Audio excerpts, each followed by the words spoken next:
Today we have our first guest. Yeah, looking forward to it. Yes, he's probably one of the coolest people in Nevada. He's served like 3 governors. I can't wait to talk to him. Yeah, he's been great. I've worked with Caleb a number of times over the years since we met on Nevada Humanities, so that'll be a good discussion. Humble brag.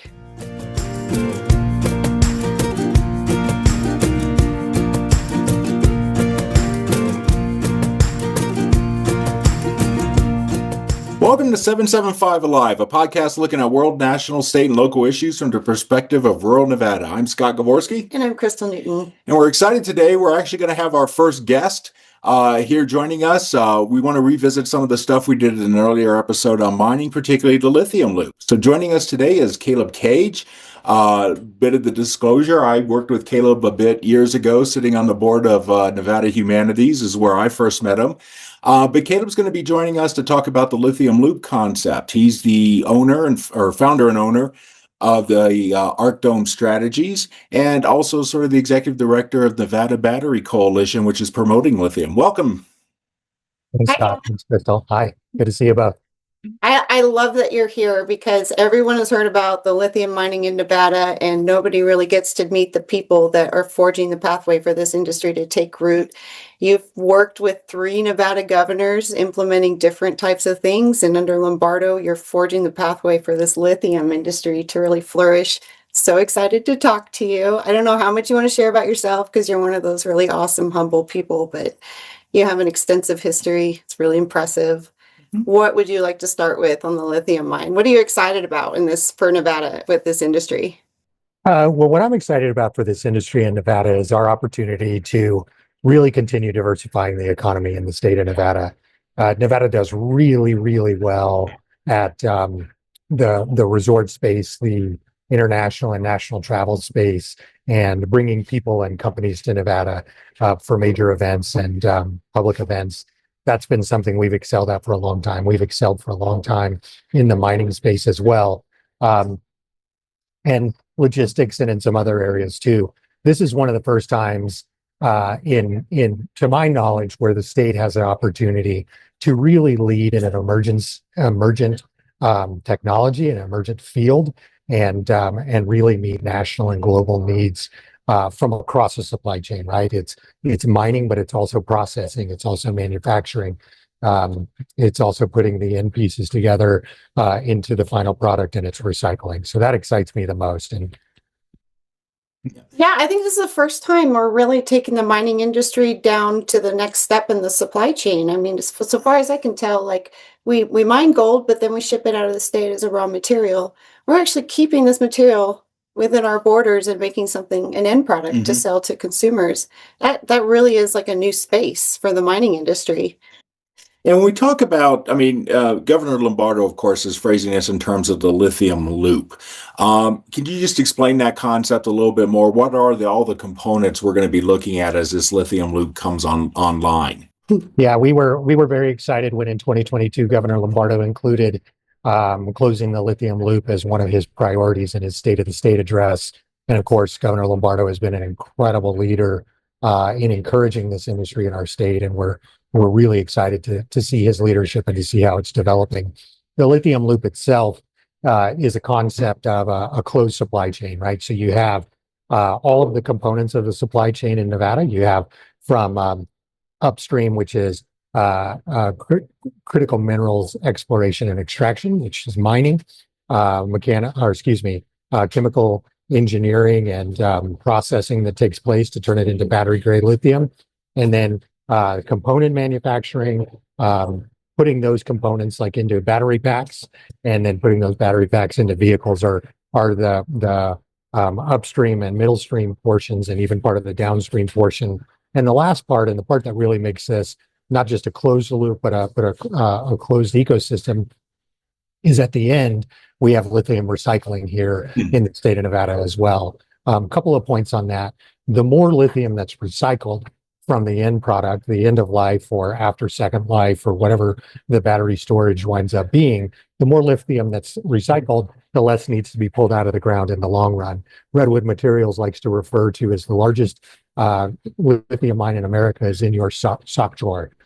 So it's the the phones that you're no longer using. It's the lithium batteries for your watch, or all of the different things that we're increasingly using these for can be recycled at a very high rate and returned back to the process. The other part of this, two more points and then I'll stop. But the other part of this is that makes this a closed supply chain is Nevada's the only state in the nation that has all 7 steps of the lithium supply chain um, in it right now. And so we're really in an incredible position going forward, because every part of the country, or most parts of the country, are really interested in getting into this space because they see the energy transition as being an important part of our future, a global future, but also the United States future. And Nevada has all industries in each one of those 7 spaces. We have the only operating lithium mine in the country, 2 more in the works, and then companies midstream and downstream from there as well. Yeah, I think I'll leave it there. Thank you. I think that's a really important piece to understand. I mean, it's so great for Nevada, and I'm glad that we're hitting above our weight in the lithium industry within our country. But I also love that the more lithium we produce here under our environmental standards means the less lithium that is being produced in less than good environmental standards in other parts of the world. So I love that we're reducing our reliance on those dirtier practices and also kind of shoring up our national security, because we really can't depend on an entire supply chain being imported. It really leaves us in a dangerous position. So I love that it's great for our economy, but I also love that it's great for our overall national security that this is taking place and taking root, and so fast. I mean, the big beautiful bill got passed. There's tariffs being implemented. Do you feel like you're getting enough support at all levels of government for this industry to really flourish? That's a great question, and I think all levels of government. So the individual companies work with the local governments when they come in. They'll do development agreements, or they'll do the zoning work or whatever they need to do within the local government. And a lot of times that comes with agreements between the company and the jurisdiction to provide support to public services. You both know Nevada has some small counties, and some small counties with some very limited infrastructure. And so to bring in a mining operation or a manufacturing operation is going to put more people on the roads, put more people in schools, probably put more people, in need of social services and things like that. And so these companies do that through development agreements and work really collaboratively with the local governments in order to make sure the needs are met, that the county can accommodate the growth, but also that the county benefits from the growth as well. And we've seen just some really incredible relationships flourish throughout the state, especially in Nevada's really small counties, like Esmeralda County, with under 1,000 people in the county, 750 people for the 2020 census. That's a small county, and so finding ways where it can be a win-win between the industry and the county to move forward and develop that. It's been really important to the industry, and that's across the industry. From the state, I'll go back to the governor's state of the state from 2022 again, and you just couldn't have more support from the governor, who wants to make this such a critical part of Nevada's economy going forward, not just lithium, but critical minerals in general and the energy space. And the governor has just been incredible to work with. And so we've been enjoying and appreciating that. And then at the federal level, we had an administration change, and so we had a focus change. But I will say the Lithium Americas project, received the largest federal loan for a natural resources project in the nation's history, over $2 billion. Ioneer received about almost $1 billion loan for a natural resources development project. And we're just constantly seeing our members with new announcements about federal grants or partnerships or investments that they're receiving as well. The federal delegation has been really engaged on this industry's behalf, and we're particularly grateful to them as well. Yeah. And that's an interesting question. I do have some questions about the environmental impact, but we can hold off a second because I think there's something very interesting here. One of the things we've been talking about in terms of economics is, of course, Caleb, one of my big beefs is that these myths about rural America and particularly rural Nevada, right? That we're somehow dying, we don't have young people, blah, blah, blah. But part of that is also the idea that our economies are artificially narrow, that it's just gold, and therefore, as soon as gold mining, or in this case, lithium mining disappears, it's going to drop off. The population is just going to drop off. So there's no sense in, putting money from the state level into the infrastructure someplace that might be a ghost town in 15 years. Um, my question is, when we're talking about this lithium loop, of course, the rural counties are going to be continue to be the source of primarily extraction. But then the lithium is going to be taken to Reno, Sparks, USA Parkway there to be refined. How is this going to, outside just the mining, is this going to open up some more opportunities out here in the rurals and really help us diversify our economies? That's a really important question, and I will say just two cases that I think tell a really good story. So Crystal, you referred to the development going on in Sparks and USA Parkway and the Tri-Center out there, and obviously there's a huge emphasis on the development that's been out there. And every time I go out there, there's new buildings going up. It's pretty every time. every I'm one time. of those nerds that goes out of my way to like, how much more have they built? And it's just every time I'm like, oh, Yeah. Yep. okay. And Redwood Materials just opened up Redwood Energy out there, which is a fascinating project. Be happy to tell you a little bit more about what I know about it anyway. But it's in this space. You've got Tesla, Panasonic, American Battery Technology Company, Redwood, all of these companies that are in that supply chain that are in the Tri-Center. They also have facilities in Reno. Sparks, obviously, there's a remote workforce, and the ability to work with the workforces in the more populated areas, I think, is really good. But the two newest mines that are underway in the state of Nevada, the Lithium Americas project, which I know you're very familiar with, in Humboldt County, and the Ioneer project in Esmeralda County. Those are the next two that are in the pipeline for construction. And those two both have facilities that are on site. The pilot plant for the processing of the lithium to come out of Lithium Americas is in Sparks right now, but that's the pilot plant, right? That's the proof of concept that says this is how we're going to get battery grade material from the ore we pull out of the earth. The actual processing facilities are going to be in these communities, which is going to bring jobs. These are highly technical jobs, skilled labor. They're all kinds of different jobs that are going to be associated with those facilities. Now, I don't know what the workforces are going to be required from each one off the top of my head, but both of those are building those processing facilities on site. And that's particularly important for Esmeralda. For some of our viewers who aren't familiar, Esmeralda County, not only about 750 people by the last census. I mean, it is tiny. But up until the last 2 or 3 years, this was a county that didn't have a gas station, doesn't have a grocery store even yet, right? So we have a major Nevada county that's really missing a lot of basic stuff, and part of it has been the fact that there's been no stable industry there. Right. So I'm sort of excited about hearing where this is going to fit in, and some of that processing capability being actually located out here in the rurals. Well, this podcast was primarily created because we wanted to be able to communicate with urban populations about the importance of rurals. To your point, Scott, there's kind of an attitude in the state legislature that we're too small of a population to really matter, and they should pass legislation for the majority of people who live in urban areas. But this developing lithium pipeline is really justifying the rural's existence. You really cannot have these mining operations in urban city centers. And so if we want to have this flourishing new industry, we do need to support the rural population. And that's the thing, like there's so many things to be excited about, but when it comes to actually saving people, and you don't want to have utopic ideas, like it's not going to be magical. Legislature changes its mind and starts going out of its way to protect the rural area. What it really needs is real cards in the game, Right. like real playing cards. And to me, and I don't mean to diminish what you're doing or the industry, but I'm like, these are real cards that'll keep us flourishing and keep us supported within the state. So there's so many different levels of how cool this industry is. And I'm so grateful you're out there building it.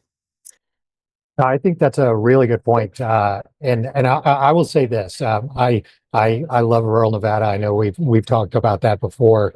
My wife's from Lander County, and we spend a lot of time. I spend a lot of time out on the road. Take my kids with me as much as I can because I think this is an incredible place, and there's so many neat things to do, even in areas where most people are just driving through, right? Or maybe especially in areas where people are just driving through. During the last legislative session, I had the really, it was an honor to work on a piece of legislation for rural school districts. I was representing White Pine County, that would have that would create additional bonding capacity essentially for the state for the construction of these schools. And I know you know this, but White Pine County's got schools that were built before World War One, and you go out there and see it, and it's what they do. They make such good use of what they have. But how can you rely on a heating system that's 103 years old or a plumbing system that's 103 years old? You can't rely on that for educating these kids. And I will say the legislature pushed that through, and we're extremely grateful to Assemblymember Mosca and Finance Chair Marilyn Dondero Loop, who really saw that through. And of course, both parties that supported it and the governor that signed it. But that was the kind of thing that we needed to do, which was to educate people on the conditions that these rural students and rural families were facing. And I think that that's the real value of a podcast like yours, which is really shining a light on these issues and educating people about, what is rural Nevada. If I live in Vegas and never drive or if I live in Reno and never drive, north of the North Valleys or south of Mount Rose Highway, or east and west, then I don't know how much beauty and life and vigor there is in the state going on. So I would agree with your comment that this is going to give the local communities more leverage to advocate for their needs going forward. And this education question is interesting because I think there's another sort of dimension to this, is that, we're talking about this in rurals, we're talking about these facilities in Reno. How do you get buy-in from some place like Southern Nevada, from Las Vegas, that might not see this as sort of central to where they're going forward? Although I would argue Vegas right now, I think what we're seeing is the effects of a different type of narrow economy, right? In the hit they've taken to tourism recently. But more importantly, that's where a lot of political power is increasingly centralized. What's the advantage to someplace like Las Vegas for this? Yeah, so we fight this battle all the time, and there are a couple of reasons why we fight this battle. I say fight this battle, but mostly in jest. It's a huge emphasis of mine as I'm going on shows like yours or traveling the state, is saying, right now the organizations that are getting a lot of the attention because they're the newest emerging things are happening in northern Nevada, right? This is where a lot of the mining growth happens, and the industrial growth since 2014 has happened in this space in northern Nevada. We have a number of members of our organization that are headquartered or operational in southern Nevada. Southern Nevada is very interested in expanding in this space, and we talk to their economic development folks regularly. We did a meeting with Commissioner Kirkpatrick back in January of 2025 of this year to talk about some of the storage needs and what solar energy storage through batteries would look like for their land use planning and those sorts of things. They're very interested in expanding this, and there's already substantial growth in the industry down there. I was just reading 2 or 3 days ago about a company called Ultion down in Las Vegas that has been moving very quietly and very systematically towards developing their battery manufacturing, and they're benefiting from that through capitalization and investment. There's a company called Lithium, which is down in Henderson, a company called Intech, which produces a membrane, which is a part of the components that separates the anode and the cathode in these batteries, and others that are already down there. And there's huge interest from the industry, or from local government and business leaders in order to continue to bring this, because this is advanced manufacturing.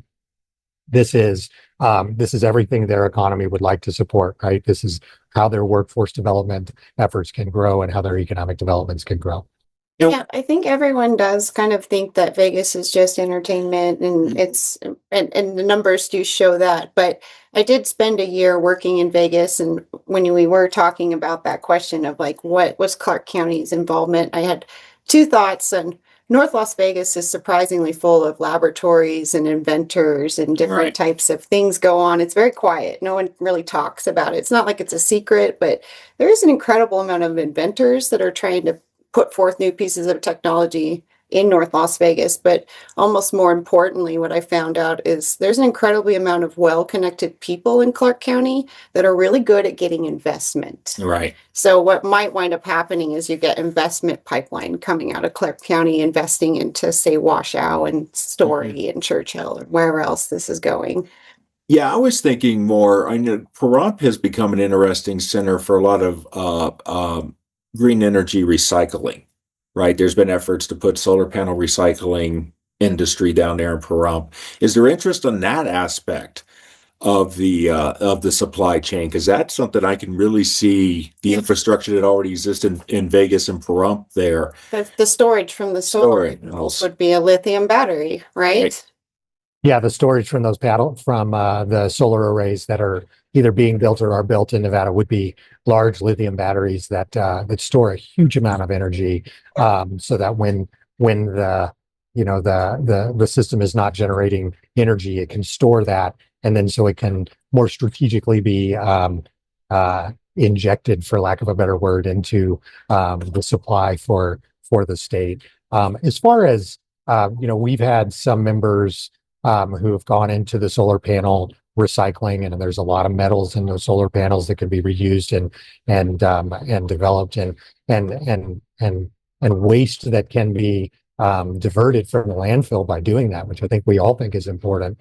And so we have had those conversations. Our focus has been on really the lithium portion of it. I think green energy writ large is a hugely important subject, especially as we anticipate AI, Bitcoin, and all of these things that are major parts of our lives to draw more energy than projected to in the future, draw more energy than we can currently produce.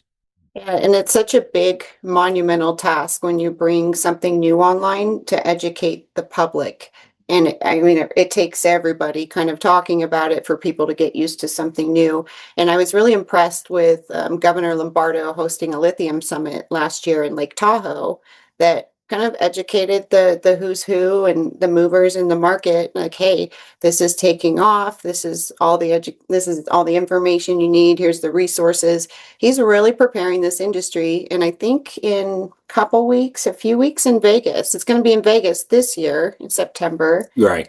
They're going to hold, excuse me, they're going to hold another one in Clark County, which is again saturating the market with, resources and information. So not only has he made way for this industry to happen, he's giving it all the best chances to flourish. And I really appreciate it. And I know your team's been a part of those summits. So thank you for doing that.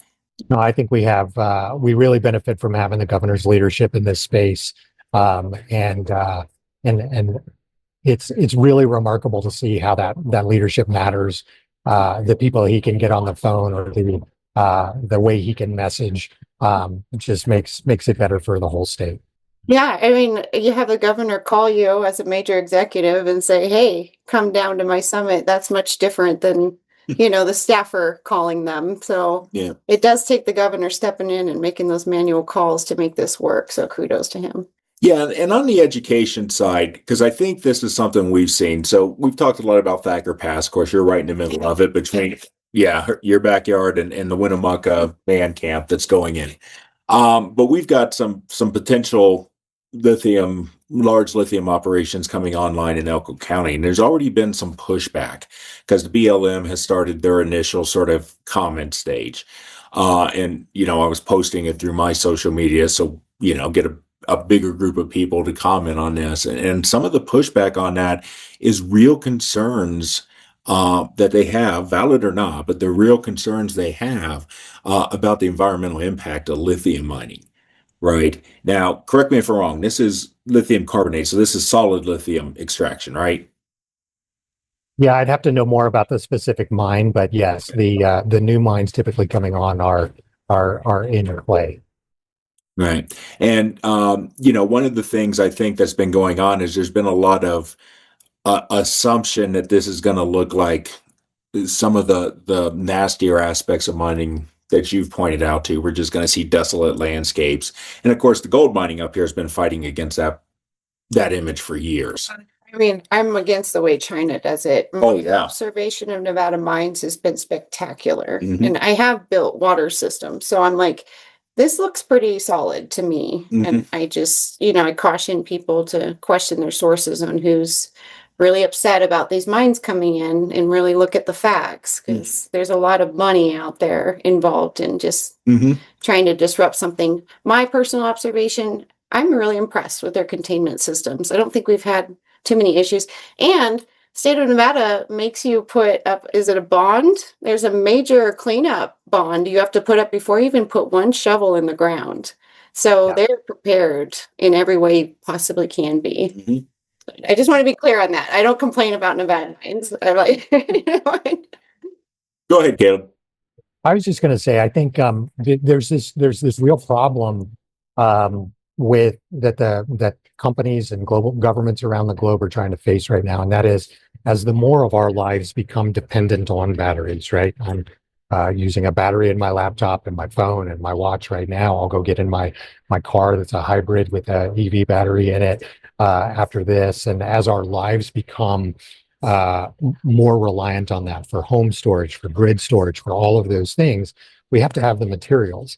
And I think, Crystal, to your point, the question is exactly right. Do we want these minerals being pulled from places where there's not rigid or strong environmental controls or human rights roles and all of these things with the government, or do we want it in the United States where investors, mining operators, companies that are supporting the supply chain, all of those recognize the United States to be the gold, the gold standard in environmental protection, human rights protection, and those sorts of things. So while um, while we want to make sure that these things are done responsibly, and every one of my members would say the same thing. While we want to make sure this is done responsibly, this is being done the most responsibly it's being done anywhere in the world is in the United States, and that's a major factor that I think about when I think about this industry and its potential for Nevada and for the nation and national security is, we could outsource this. We've seen the problems with outsourcing all of our industry recently. We could outsource this, or we could do it here where we know it's going to be done right and equitably and safely.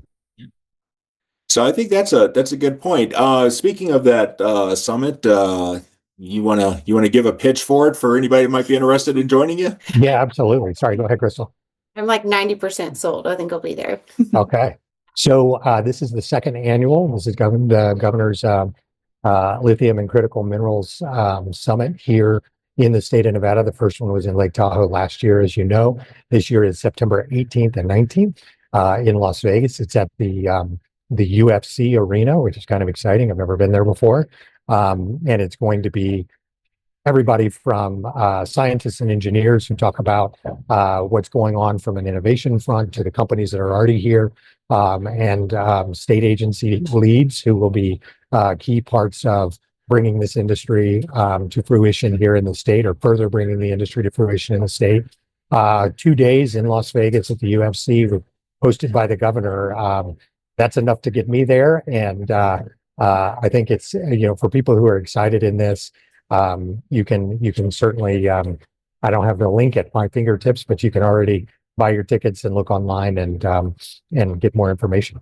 Yeah, we'll go ahead and add that to us. I'm excited about the IP that could potentially come out of this state as well, because we're building out the most comprehensive supply chain.